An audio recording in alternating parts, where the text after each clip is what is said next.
Welcome to Drone On, the only podcast in the air and on the airwaves. I am your host, Bryce Bladen.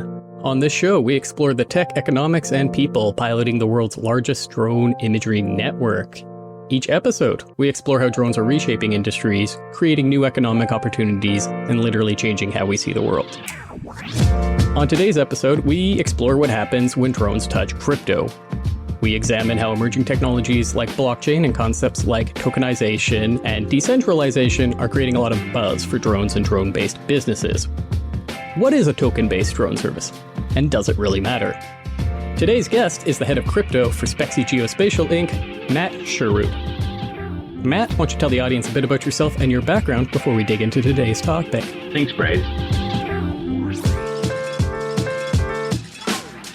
Yeah, I've been in the Web3 crypto blockchain space for over a decade now. Actually, I was the co-founder of a group called Smith & Crown way back in the era just as Ethereum was launching. And what fascinated us was me and my co-founder is the absence of research in the space. So is there methodical, in-depth, data-driven, logical discussion of what these technologies mean? And then what were people using the Bitcoin code base, the ideas, the primitives around tokenized networks for that were not just a replacement for the US dollar, which was the big narrative around Bitcoin 10 years ago. Mm-hmm. So people were forking that and launching purpose-driven networks even back then. Same ideas that we kind of see today.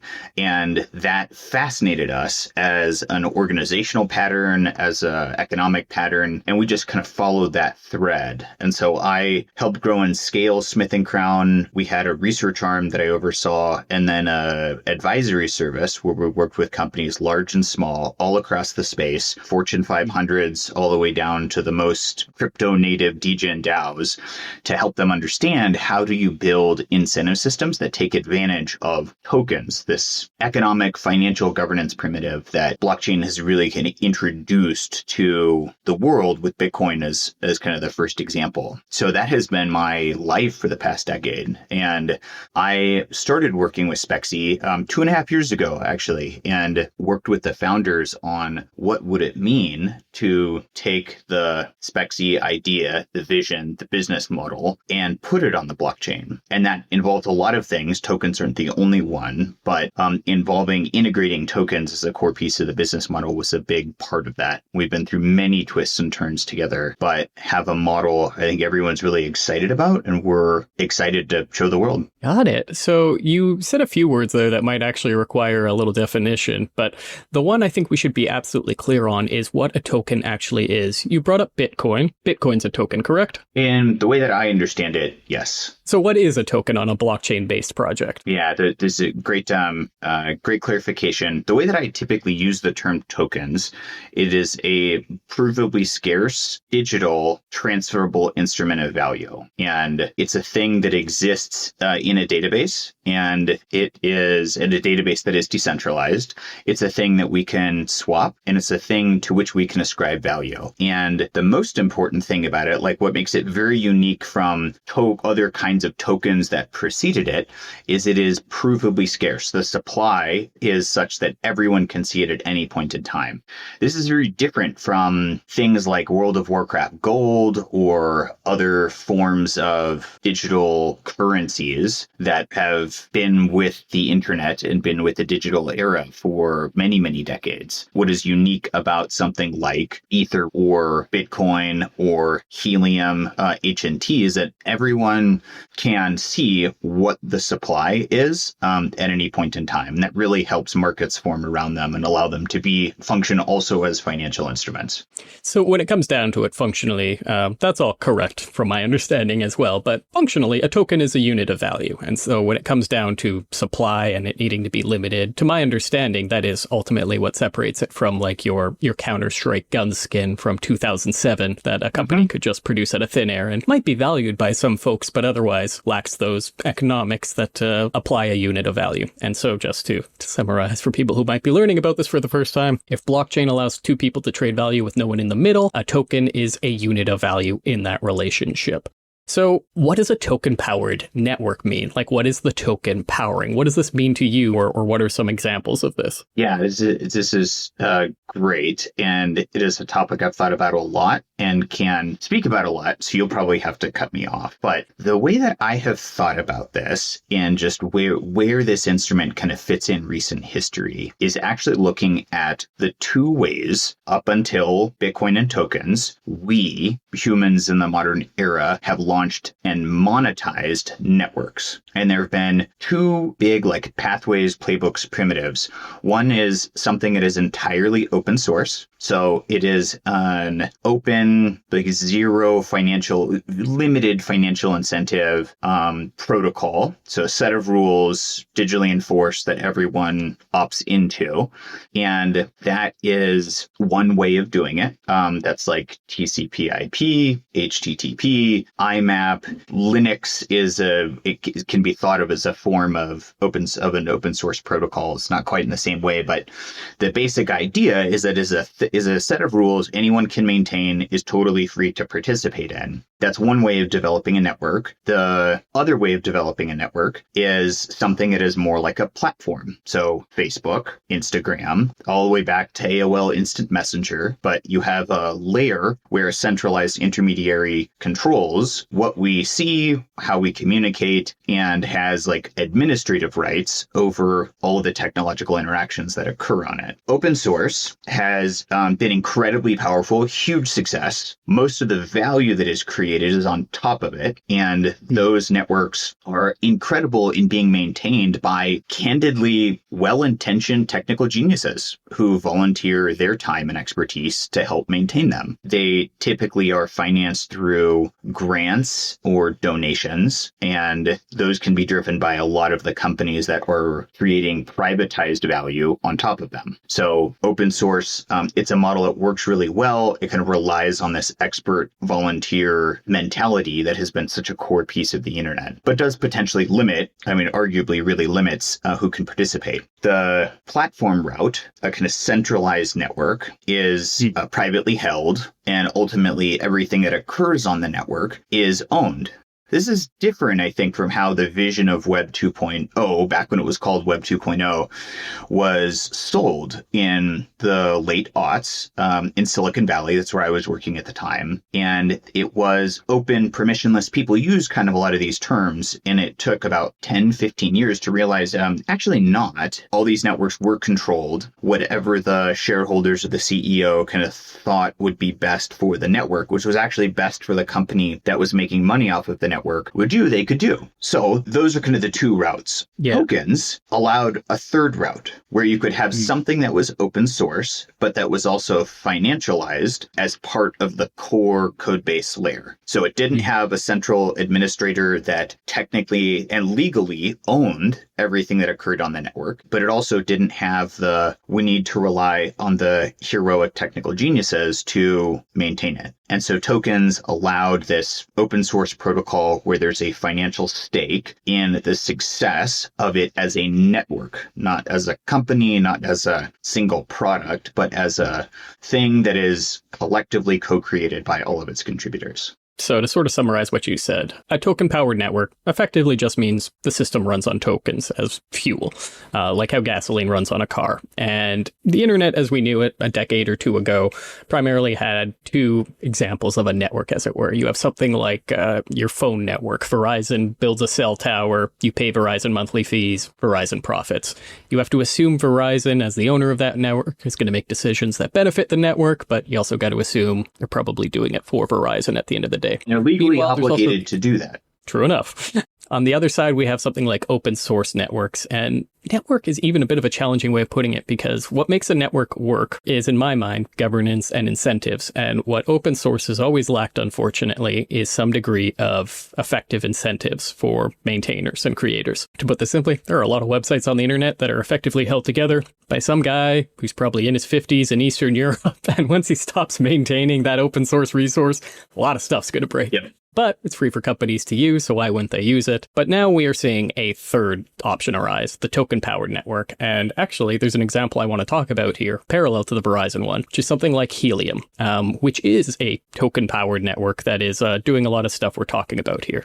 And whereas Verizon would build cell towers, with Helium, an individual buys a Helium hotspot. This hotspot acts like a cell tower and provides internet coverage, and the person who owns it earns tokens as a result. Users on the Helium network pay with tokens to connect on it, and the network grows organically. You can build your quote-unquote cell tower, you can get paid when people use your cell tower, and you can use that payment either to connect to the network or potentially exchange it for some other unit of value, like perhaps USD. And yeah, my understanding about what makes this work, and it doesn't always work. We should go into that in a moment. But where it works is the token creates a sort of self-sustaining economy. I know you and I have some mixed feelings about the word tokenomics, but what it comes down to is it creates incentives for more users, which creates more demand for tokens, which creates a higher token price, and a higher token price means more people want to contribute, which means more resources, which means a better network, which means more users, such and so forth. So that's what it is when it works, and that's all extremely exciting.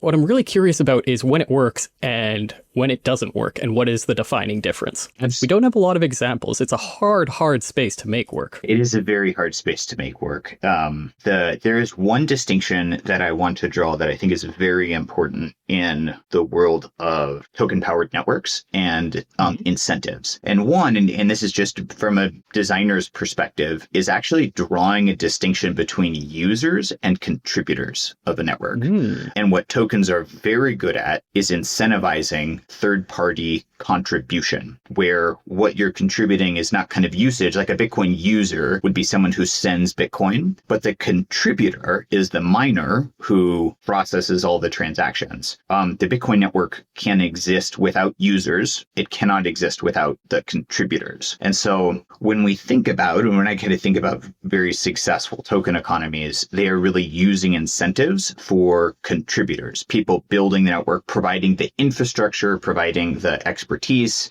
A lot of the experiments that have worked really well have been focused on hardware and computation, and that is where the incentives kind of lie. If we go take a step back on Bitcoin as a network, the network wouldn't exist without miners, and miners have taken a wide variety of forms ever since its inception.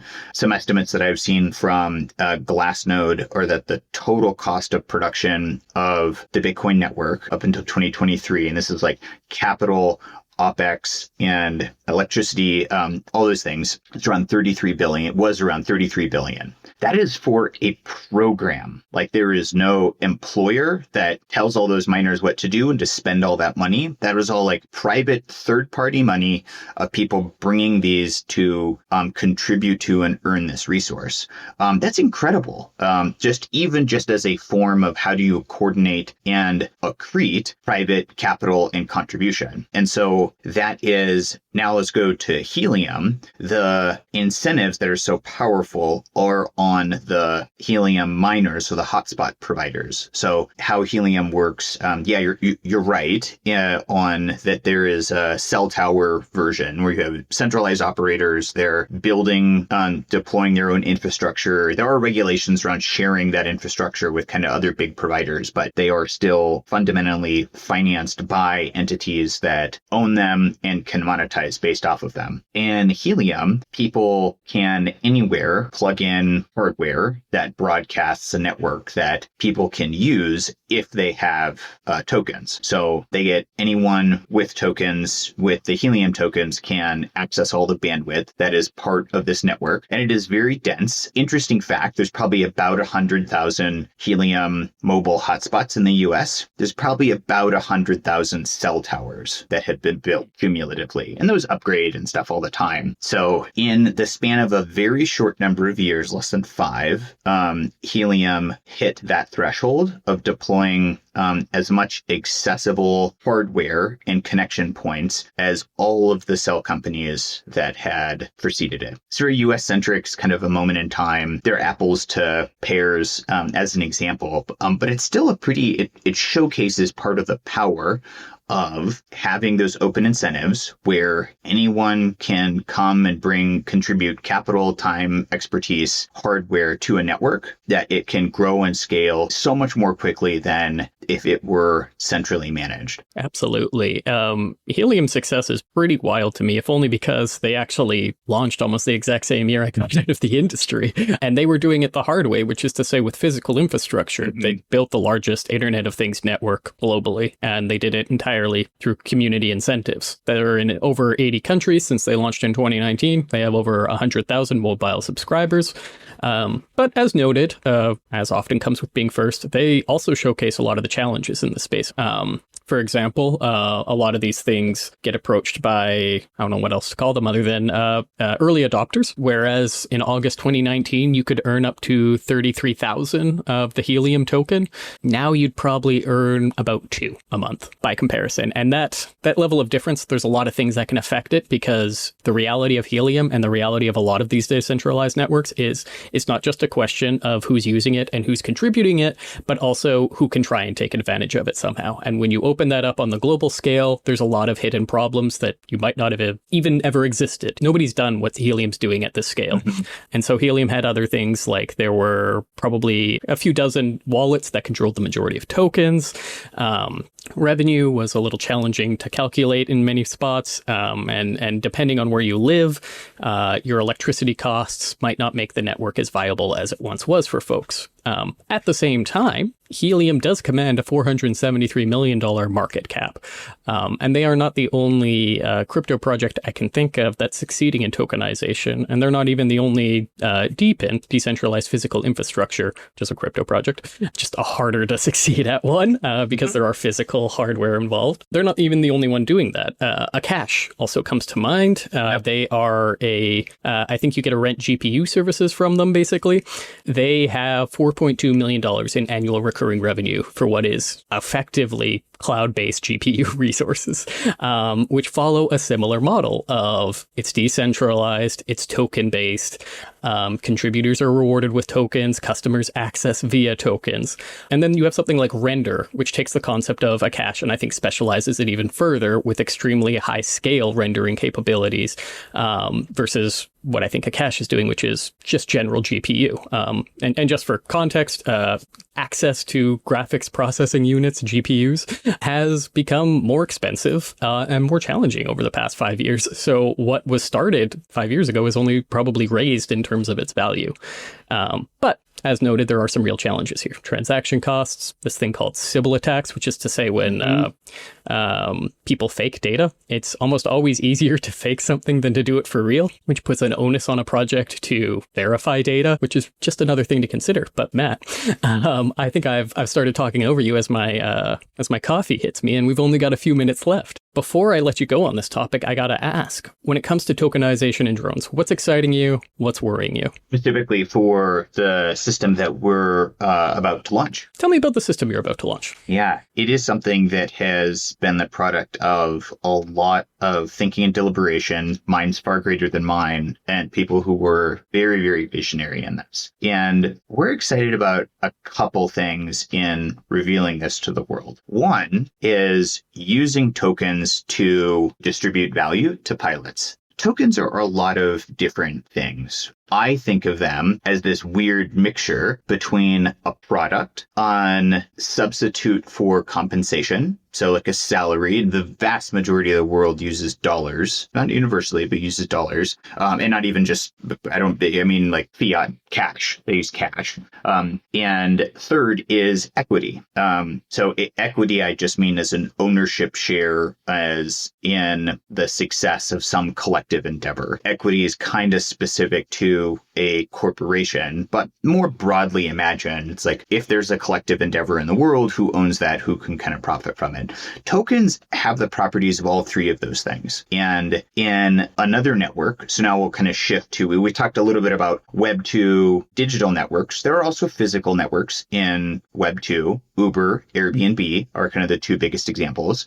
The people who contribute to the network, who kind of make the network possible, are paid almost entirely fully in cash. And they are at the, I'll say mercy, but it's a little bit more complex, of the operator, Uber the company. Uber the company owns that platform, and all of the drivers who constitute the platform kind of work at the behest of Uber. And this is genuine trade-offs. I don't want to say that's like universally a bad model, but it is one where the network, the core network kind of contributors don't really have that much of a say in what the network does. LayerDrone is different in just paying pilots tokens. They're not just a cash substitute. Again, that's that middle property of tokens where they are paying people in them is like paying in cash. They're also, though, a product, as I mentioned, and an equity. We are giving pilots, the people who are the lifeblood of this network, a token. And I'm not a lawyer. I'm not talking about kind of legal terms here. It is just an advantage, a voice in the network, a share of ownership that they would not or could not get if we were just a cash-based like tasking platform, an Uber for drones. So that's a really big one. Where that goes in the future, I don't know. I think we're on the cutting edge, just like helium is. We're going to be dealing with problems that no one in the world has dealt with because we are trying to eat different from helium. We are coordinating humans who are going out and doing non-fungible work. It requires expertise. It requires licenses in some cases, and requires history. We can't just like plug in hardware or leverage hardware. But I think that massively broadens the spectrum of who is part of this network, who's making this network. And giving them tokens to contribute to that network, we are helping distribute what is the future share of that network really going to be. It will also have product-like features. So using the tokens in the network will give the pilots different benefits. It's kind of like immediate utility, and it lets people like level up in how they're building the network, lets them have a bigger voice, lets them access kind of unique features on the network. And there's just nothing really like this that has been tried at any scale. And we're really excited to launch that, see where it goes, and invite pilots, many of whom have been with us for years, to come along for the journey. Absolutely. Well said. And yeah, to just sort of perhaps put a bow on that equity line you were trying to draw, I see it as if Uber was paying people with something, it was the unit of value in cash. That is to say, a unit of value in, for lack of a better way of putting it, the U.S. government. Yep. Whereas when you're paid in a token, you're paid in a unit of value that's supposed to be analogous to your contribution to the network in some way, shape, or form. And thus, if you were an Uber driver in, let's say, 2014, and you kept driving in 2014, and Uber paid you in a token from 2014 onwards, I'm not sure how long Uber's been around. It's just 10 years ago from the time of this recording, which is nice and easy for me right now. But conceptually, if you were to treat that like a startup or like any other founding employee at a business, you would expect them to glean some value with the growth of that network, particularly as a contributor to it. And that functionally sounds like what you're trying to do here. But Matt, this has been a fantastic conversation. I have two questions for you. First and foremost, where can people go to learn more about you or what you're doing right now? Almost everything we're doing for LayerDrone or even IAM will be manifest on the LayerDrone website.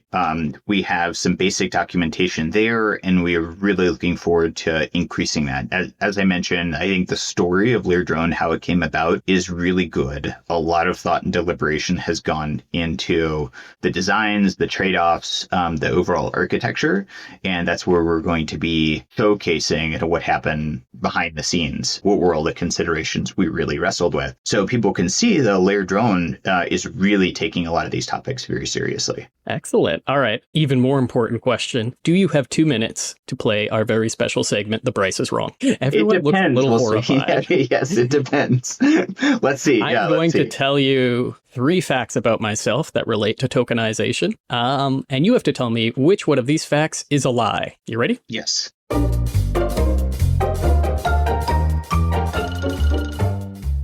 All right, I'm going to time box this to 2018, by the way. So, first of all, Bryce's work on the blockchain was featured in a 2018 museum piece. Bryce's work on tokenization led to minting Wired's mascot in 2018.